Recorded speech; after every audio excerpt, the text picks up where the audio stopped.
देश और दुनिया की तमाम छोटी बड़ी खबरों से अपडेट रहने के लिए हमारा चैनल सब्सक्राइब करें और नोटिफिकेशन के लिए बेल आइकन दबाना न भूलें।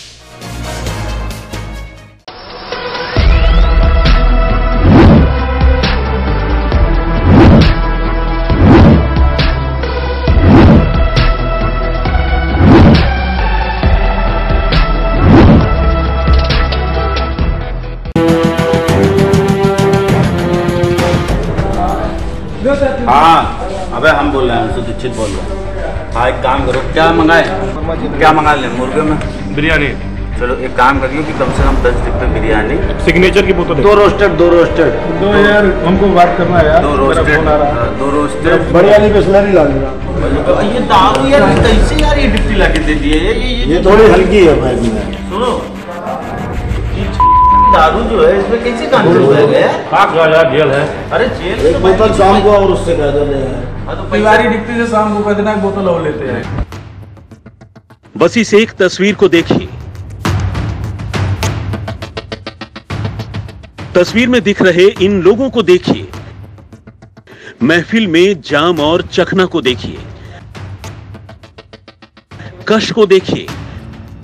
कारतूस भी देखिए।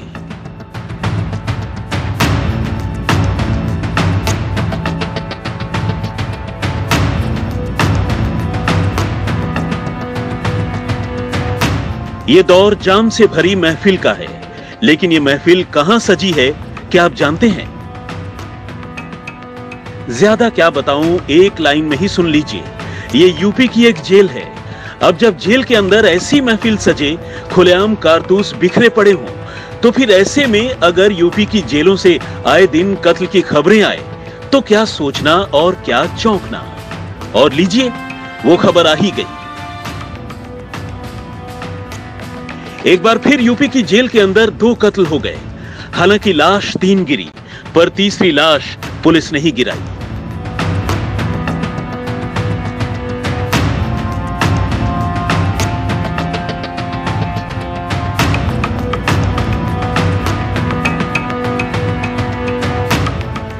इनका काफिला तो याद होगा आपको।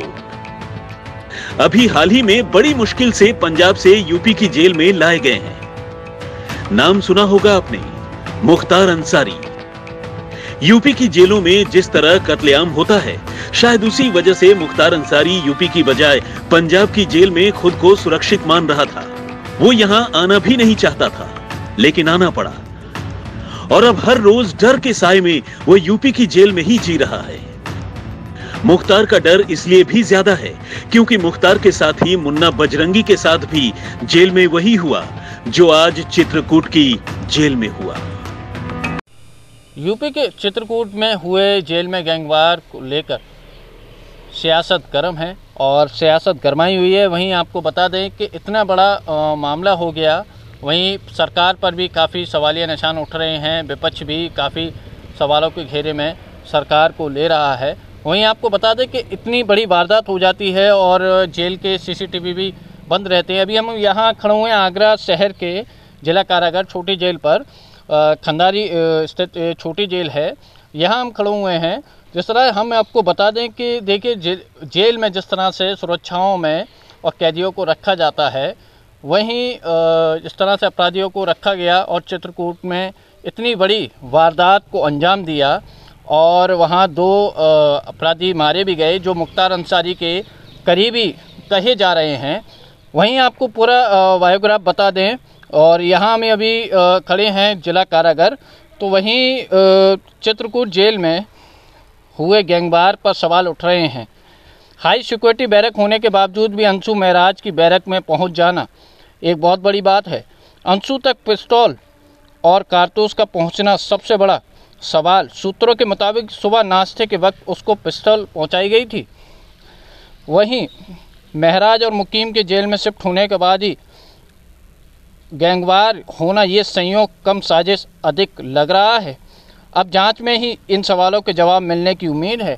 वहीं साथ ही जिस तरह से साजिश के तौर पर और ये मामला बताया जा रहा है, यहाँ के सवाल उठ रहे हैं कि साजिश और जिस तरह से रचाई गई है उसके बाद ही ये इतनी बड़ी घटना को अंजाम दिया गया है और भी हम बता दें कि अभी जिस तरह से सरकार ने कार्रवाई की है और जो भी इसमें दोषी अधिकारी हैं उन पर कार्रवाई की है और दूसरे को प्रभार दिया है।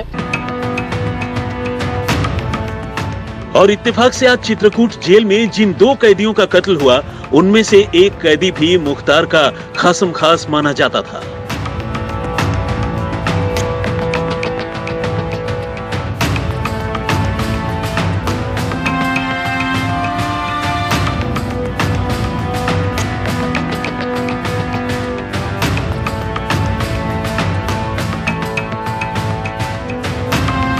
इससे पहले कि कोई कुछ समझ पाता, जेल में बंद पश्चिमी उत्तर प्रदेश का शातिर बदमाश और कम से कम 60 से ज्यादा आपराधिक मामलों के आरोपी मुकीम काला और मुख्तार अंसारी का खासम खास माना जाने वाला मिराज अहमद अपने बैरक में ढेर हो चुके थे।